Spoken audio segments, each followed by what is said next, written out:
Hello दोस्तों, नमस्कार। स्वागत है आप सभी का आपके अपने YouTube channel result with Gautam sir पर। तो कैसे हैं आप सभी लोग? आशा करता हूँ ठीक होंगे, अच्छे होंगे और पढ़ाई को लगातार धार दे पा रहे होंगे, क्योंकि अब परीक्षा जो है यूपीपीसीएस की आप लोगों की कहीं न कहीं निकल चुकी है। और इस क्लास को देने का उद्देश्य अब भी यही है कि कहीं न कहीं आने वाले टाइम पे आरओ एआरओ का जो परीक्षा है और हमारे दोस्तों का जो एग्रीकल्चर वाले हैं उनका भी परीक्षा है कहीं न कहीं, एग्रीकल्चर टेक्निकल असिस्टेंट का, उसके लिए भी ये इम्पोर्टेंट हो सकता है। और अन्य आगे वाले टाइम में यूपी स्पेशल से जितने भी क्वेश्चन बनेंगे कहीं न कहीं यहीं से निकलेंगे। तो यूपी पीसीएस की परीक्षा में भी यहाँ से क्वेश्चन बने थे, जो हमने क्लास पढ़ा दिए उससे भी बने थे और आगे आने वाले टाइम में उससे भी बनेंगे। तो आज हम बात करने वाले हैं आपके आधुनिक आधुनिक उत्तर प्रदेश के आपका जो 1857 की जो महत्वपूर्ण क्रांति हुई और उसके बारे में हम लोग जानेंगे। कहाँ से शुरुआत हुई उसकी, कैसे हुई, क्योंकि इसके अंतर्गत बहुत सारे कारण थे। उनके थ्रू 1857 के शुरू मतलब क्रांति के शुरू होने के बहुत सारे रीजन हुए, उनके द्वारा ये शुरू हुई। तो हम बात करेंगे आज 1857 की क्रांति के ऊपर। और ये यूपी स्पेशल में हमारा लोगों का जो चल रहा था आधुनिक उत्तर प्रदेश का इतिहास, तो उसमें ये फर्स्ट पार्ट है आपका 1857 की क्रांति का। तो 1857 की क्रांति में फर्स्ट पार्ट आप लोग देख पाएंगे, फिर उसके बाद में हम लोग सेकंड पार्ट में उसको पूरा कर लेंगे। कहीं न कहीं जो 1857 की क्रांति होती है, कहीं न कहीं आप 34वीं बटालियन, जो मंगल पांडे जो 34वीं बटालियन के सैनिक हुआ करते थे, उन्होंने क्या किया था, कहीं न कहीं जो आपका सुअर और गाय की चर्बी से बना हुआ जो कारतूस हुआ करता था, उसको हाथ मतलब मुंह से निकाल करके उसको कहीं न कहीं इस्तेमाल किया जाता था। तो उससे कहीं न कहीं मुख्य रीजन यही हुआ करता था कि धार्मिक पक्षपात हुआ करता था। मुसलमान चाहते थे कि सुअर पवित्र बना रहे और हिंदू चाहते थे कि गाय पवित्र बने रहे। इन दोनों के बीच में एक रास्ता ऐसा खड़ा हो गया कि उन दोनों का महत्व नहीं बचा और अंग्रेजों ने एक ऐसी चीज मतलब बताया गया या उनके अंदर लाया गया कि दोनों का ही कहीं न कहीं धार्मिक भेदभाव हुआ दोनों के साथ में। तो इस धार्मिक भेदभाव के चलते कहीं न कहीं उससे पहले पिछले का जो बैकग्राउंड हुआ करता था, बहुत सारे 1776-77 के आसपास और 78 के आसपास बहुत सारे देश में अकाल पड़ गए। अकाल पड़ने का इन द सेंस मतलब ये रहा कि एग्रीकल्चर धीरे धीरे अपनी किसानों की जो है हालत जो थी बिगड़ रही थी। जब किसानों की हालत बिगड़ी, जो अपने यहाँ पर उद्योग धंधे चलते थे, कहीं न कहीं हाथ द्वारा मशीनों के द्वारा, थोड़ी छोटी मोटी मशीनों के द्वारा जो चरखा वर्खा काट करके कपड़ा बनाया जाता था, उसका कोई महत्व नहीं बचा था। इंडस्ट्रियल एरिया भारत में बचा ही नहीं था, क्योंकि अंग्रेजों का बेहतर से बेहतर तरीके के जो कपड़े, जो भी अन्य चीज़ें सामान हुआ करते थे वो आ गए थे। तो वर्तमान में आप लोग देख पा रहे होंगे चाइना के सामान आ जाते हैं इंडियन चीज़ों के आगे, कहीं ना कहीं वो सस्ते भी पड़ते हैं और वो लोग ज़्यादा खरीदते भी हैं, तो चाइना का प्रभाव हमारे उधर ज़्यादा पड़ जाता है। ठीक ऐसे ही तत्कालीन समय में इंग्लैंड का खूब ज़्यादा प्रभाव पड़ गया था। तो हुआ ये कि कहीं ना कहीं धीरे धीरे लोग तो परेशान थे ही, लोगों का रोजगार छिन गया, एग्रीकल्चर पर इतनी ज़्यादा दबाव आ गया, कृषि पर इतना ज़्यादा दबाव आ गया कि किसान कहीं ना कहीं एक एक मतलब खेत में चार चार लोग, जब एक व्यक्ति का काम था वहाँ पर चार चार लोग जाने लगे और वहाँ पर प्रोडक्शन जो हुआ करता था वो तो बढ़ नहीं रहा था। तो कहीं ना कहीं एग्रीकल्चर ही लास्टली, उसमें भी सूखा पड़ने लगे तो, और बाढ़ आ जाए तो और दिक्कत, टैक्सेशन का तो माफ नहीं होता था। तो ऐसी सारी की सारी समस्याएं आती रहीं पीछे आने वाले टाइम पर, और उसके बाद में ला करके 1857 में ये विद्रोह हो जाता है। तो इसी की शुरुआत हम आज लोग करने वाले हैं। हम लोग कहीं ना कहीं आप बोर ना हो तो इसलिए हम थोड़ा बहुत लिखते हुए भी चलते हैं। लगभग 100 वर्षों के बाद में 1857 का जो प्रथम स्वाधीनता आंदोलन होता है, लगभग 100 वर्षों की सत्ता के बाद होता है। क्या हुआ, लगभग 100 वर्षों के बाद, अंग्रेजों की सत्ता कितने वर्ष तक, लगभग 100 वर्षों तक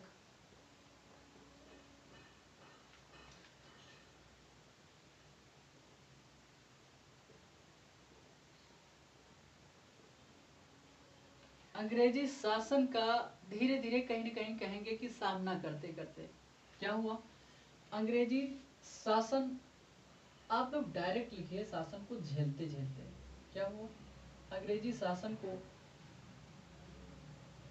थोड़ा सा कहीं ना कहीं खराब लैंग्वेज हो जाएगी, तो आप लोग लिखिए शासन को देखते हुए, क्या, लगभग 100 वर्षों तक अंग्रेजी शासन को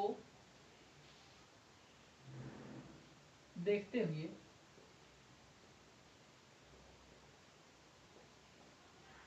वर्ष 1857 में, कब, वर्ष 1857 में, 57 ईस्वी में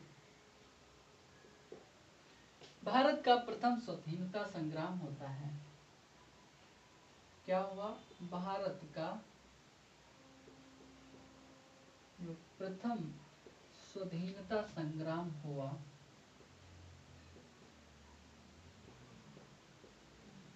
तो कब हो रहा है, लगभग 100 वर्षों के बाद।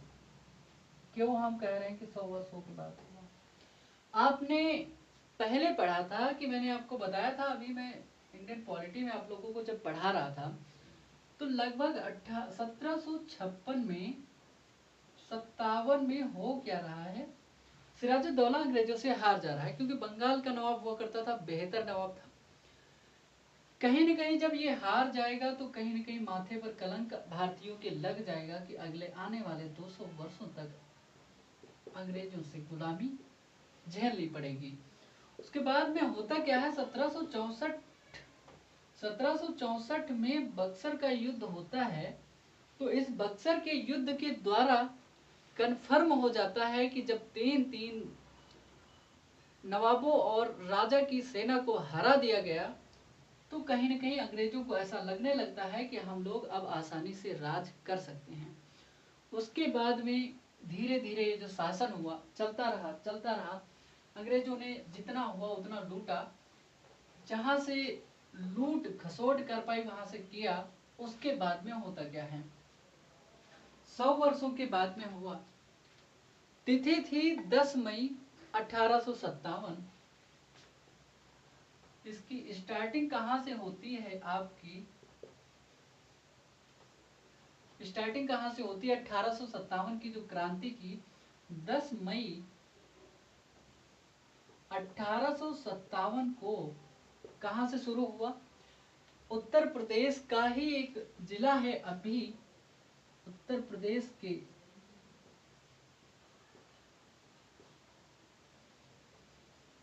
मेरठ से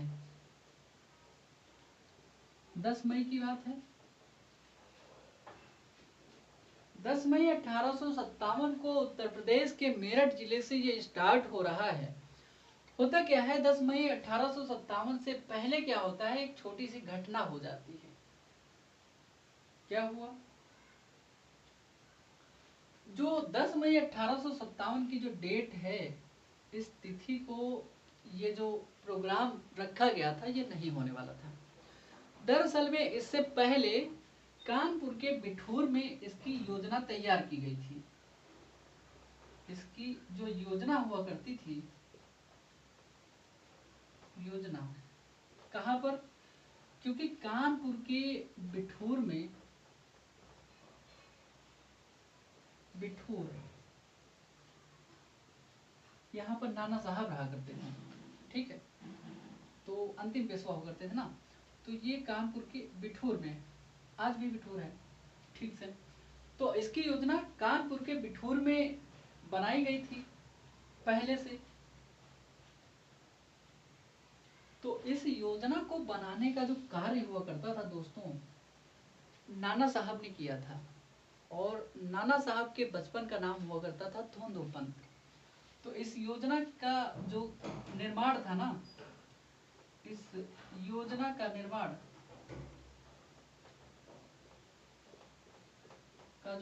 हुआ करता था, इस पर विचार हुआ करता था। इस पर विचार किसने किसने किया, नाना साहब, कहाँ पर, बिठूर में, के साथ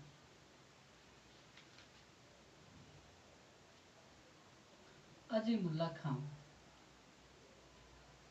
कौन है? अजीमुल्ला खां ने किया। तो इन दोनों लोगों ने मिलकर के इस योजना को तैयार किया था पहले। और क्रांति की तिथि जो निर्धारित की गई थी, वो निर्धारित की गई थी, आप लोगों को मैं बता दूं, 100 वर्षों के बाद में अंग्रेजी शासन को देखते हुए वर्ष 1857 में स्टार्ट हुआ हमारा स्वाधीनता आंदोलन। शुरुआत इसकी होती है 10 मई 1857 से, मेरठ से। अब मेरठ से शुरुआत क्यों हुई, इसके भी पीछे एक कहानी है। लेकिन इससे पहले एक योजना कानपुर के निकट बिठूर में बनी हुई थी। इस योजना का निर्माण हमारे नाना साहब, और मतलब हमारे नाना साहब नहीं, आप सबके, तो नाना साहब ने बना करके तैयार किया था। नाना साहब के साथ साथ में एक लोग और थे उनके साथ ही, अजीमुल्ला खां। और नाना साहब का जो बचपन का नाम हुआ करता था, आप लोग ऐसे नहीं लिख पाएंगे, जो इनका नाम है नाना साहब, इनको हम नाना साहब के नाम से तो जानते ही हैं। तो इनके बचपन का नाम है जो,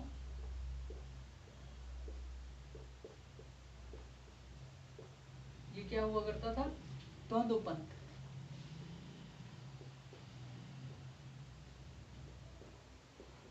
इनका नाम, ठीक है, तोंदो पंत हुआ करता था।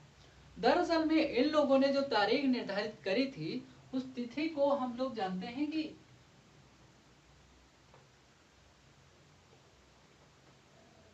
इनके अनुसार जो तिथि निर्धारित थी, इनके अनुसार, मतलब नाना साहब और आपके अजीमुल्ला खां के अनुसार, तिथि अनुसार क्रांति की तिथि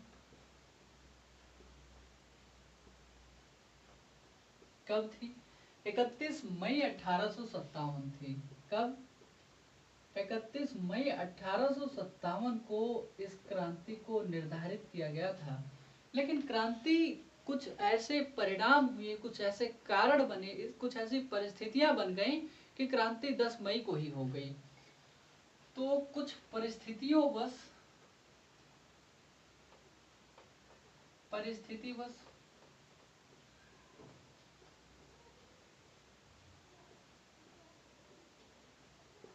क्रांति जो है 10 मई 1857 को ही हो गई। अब क्या किया जाए?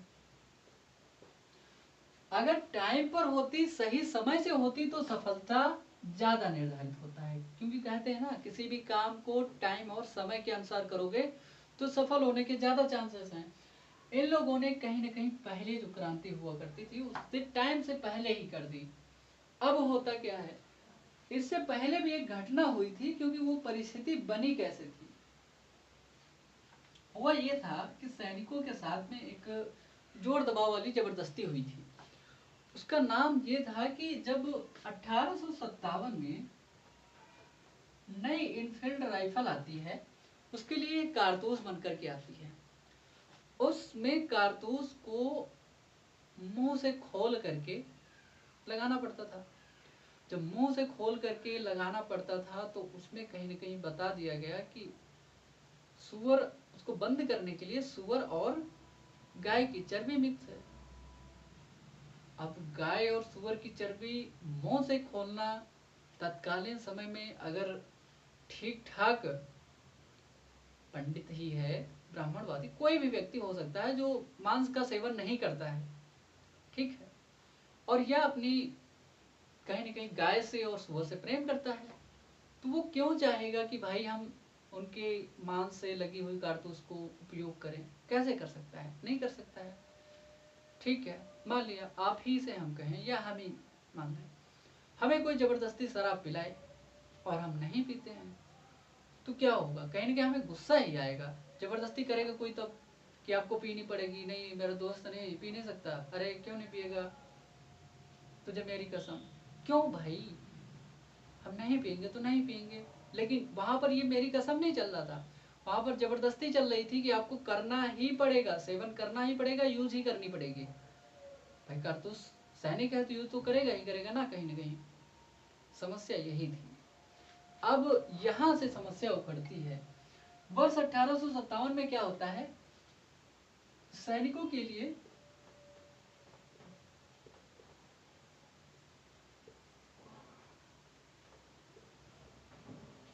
नई इनफील्ड राइफल में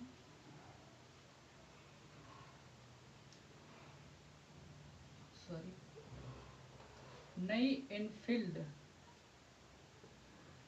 राइफल में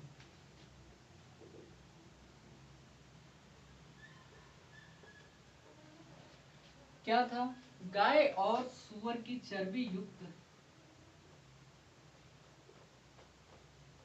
गाय और सुअर की चर्बी युक्त, सुअर की चर्बी युक्त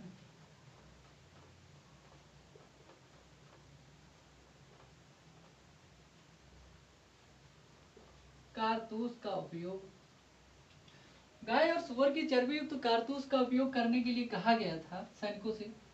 क्या किया गया, सैनिकों के लिए नई इनफील्ड राइफल, गाय और सुअर की चर्बी युक्त कारतूस उपयोग करने के लिए कहा गया।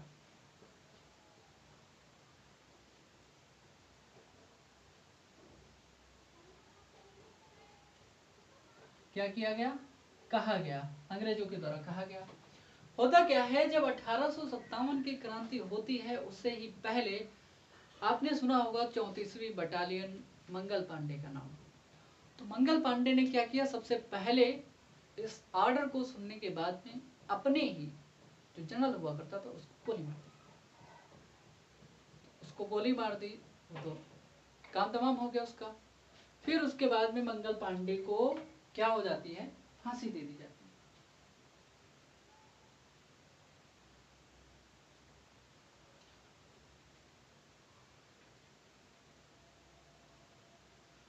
हुआ क्या, ये आपने लिख लिया ना। होता क्या है, नाना साहब को मैंने बताया बचपन का नाम धौंदूपंत था। इन्होंने मिलकर के अजीमुल्ला खां के साथ में 31 मई 1857 की जो तिथि हुआ करती थी उसको तय किया था। लेकिन क्रांति 10 मई को ही हो जा रही है, 31 मई अभी 20-21 दिन बाकी हैं। तो लोगों ने पहले से क्रांति कर दी है, तो कहीं न कहीं जो सभी लोग अपना पोजीशन नहीं ले पाए। मान लिया अभी आपको युद्ध करने जाना है और आप लोग युद्ध करने जा रहे हैं, अगर आपका जो ब्रिगेडियर है या जो भी आपका सेनापति है वो आपको मतलब युद्ध के लिए आप तैयार ना खड़े हों, अभी आपने कारतूस को लगाया भी नहीं है और उसने कहा कि वार करो, तो कैसे आप कर सकते हैं, कहीं ना कहीं हार जाओगे ना। तो समस्या यहाँ पर यही थी। दरअसल में बात ये थी कि इन लोगों ने कहीं ना कहीं टाइम से नहीं किया, टाइम से नहीं किया, सभी को पता भी नहीं चला, सभी ने इसमें साथ भी नहीं दिया। कुछ लोग अंग्रेजों का साथ दे रहे थे तो कुछ लोग जीरो थे, मतलब किसी का साथ नहीं दे रहे थे, जीरो थे। जीरो होना मतलब अपने आप में ठीक है, तुम नहीं कह रहे थे, लेकिन जो अंग्रेजों का साथ दे रहे थे वो लोग तो कहीं ना कहीं नालायकी कर रहे थे ना। नालायकी वो भी नहीं कर रहे थे, वो अपने हिसाब से अच्छा सोच रहे थे, इसलिए वो दे रहे थे साथ अंग्रेजों का। इसीलिए कहीं ना कहीं हुआ क्या, मैंने आपको बताया कि जो 34वीं नेटिव इन्फेंट्री हुआ करती थी, 34वीं बटालियन जो हुआ करती थी जिसका नाम था 34वीं नेटिव इन्फेंट्री, दोस्तों हाँ 34वीं नेटिव इन्फेंट्री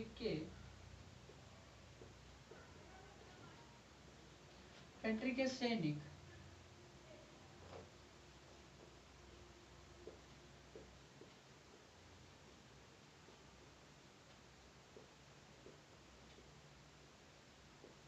मंगल पांडे,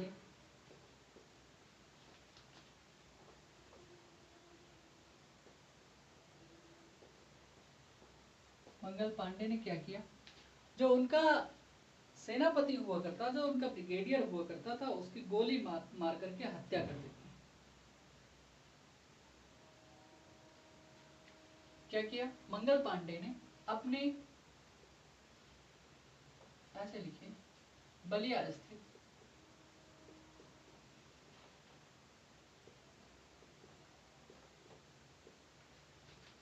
अपने मेजर सर्जेंट के, अपने मेजर सर्जेंट की गोली मारकर हत्या कर दी। अब उनको तो गोली लग गई, वो तो खत्म। उन्होंने उसकी गोली मार करके हत्या कर दी। और हत्या करने के बाद में हुआ क्या, हत्या कर दी।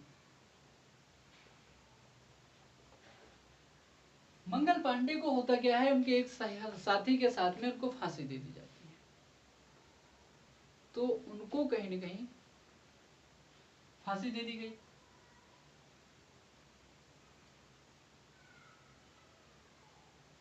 और ये जो घटना होती है, ये जो घटना होती है, मेजर सार्जेंट को गोली मारी जाती है, वो कहीं न कहीं 29 मार्च 1857 को मेजर सार्जेंट को गोली मारी गई थी। और उसके बाद में होता क्या है,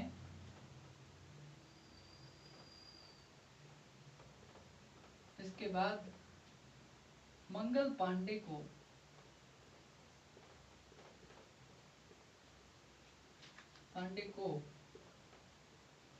उनके एक सहयोगी के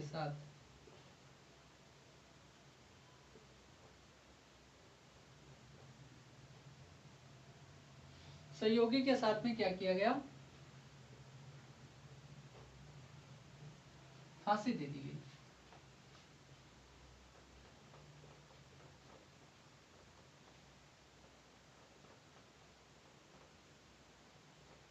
ठीक है, तो उनको भी फांसी दे दी गई, उनको भी फांसी दे दी गई। कहीं न कहीं इसके बाद में जो क्रांति होती है और भड़क जाती है। जो क्रांति होती है ना, तो और भड़क जाती है। इसके बाद में जो क्रांति हुई तो देखने के लायक थी।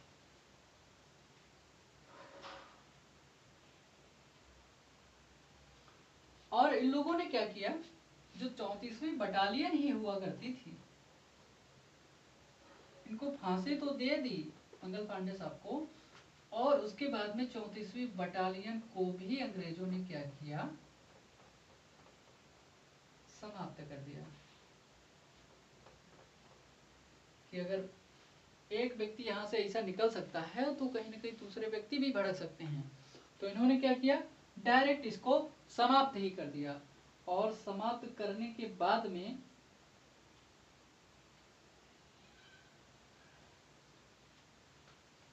इसी क्रम में 34वीं बटालियन को समाप्त किया ही तो किया ही। उसके बाद जो विद्रोह हुआ, ऐसा ही एक विद्रोह होता है लखनऊ में। ऐसे ही लखनऊ में भी एक विद्रोह होता है।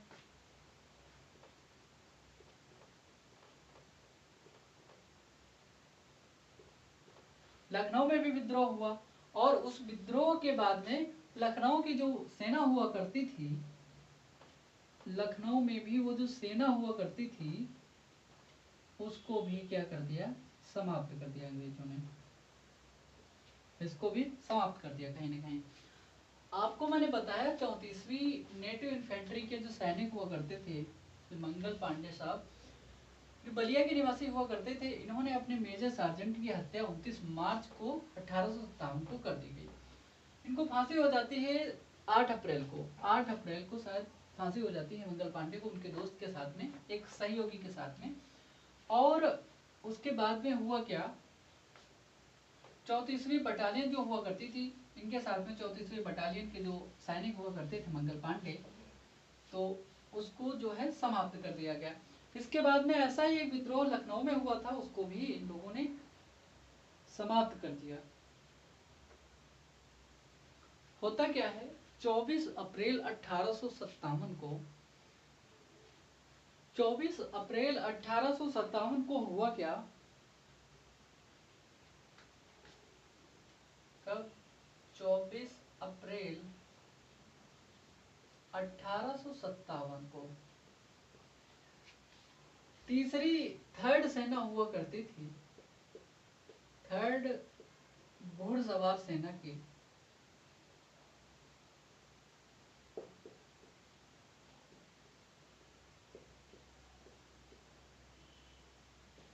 उसमें सैनिक हुआ करते थे 90। 90 में से 85 सैनिकों ने क्या किया,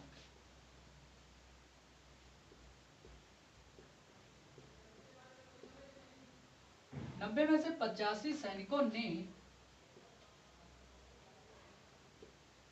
जो कारतूस हुआ करती थी, कारतूस उपयोग करने से मना कर दिया।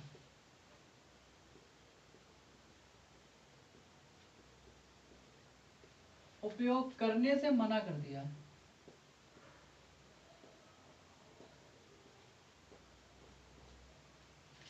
जब इन लोगों ने इनको भी मना कर दिया तो कहीं ना कहीं अंग्रेज और गुस्सा हो गए। जब अंग्रेज गुस्सा हुए तो इन लोगों को कोर्ट मार्शल का दंड दिया गया। इन लोगों को, जो 85 लोग थे, इन्हें अंग्रेजों ने क्या किया,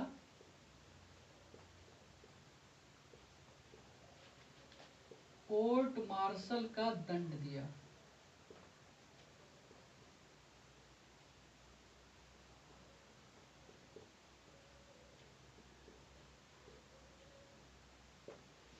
जब इन्हें कोर्ट मार्शल का दंड दिया गया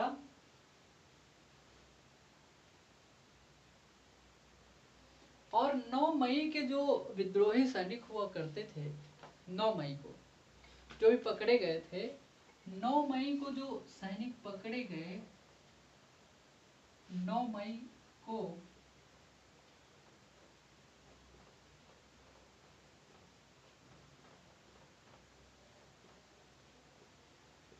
सैनिकों को नंगा घुमाया गया।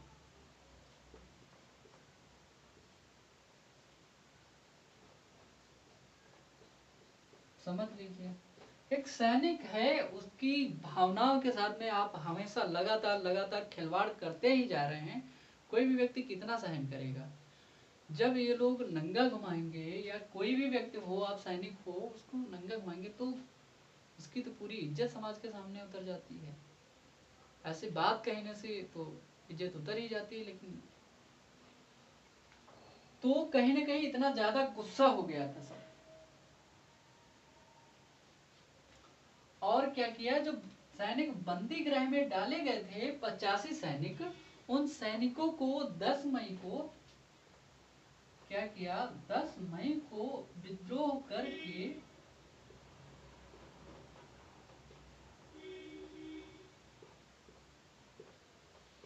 इन सैनिकों को छोड़ा लिया गया। बंदी सैनिकों को जो है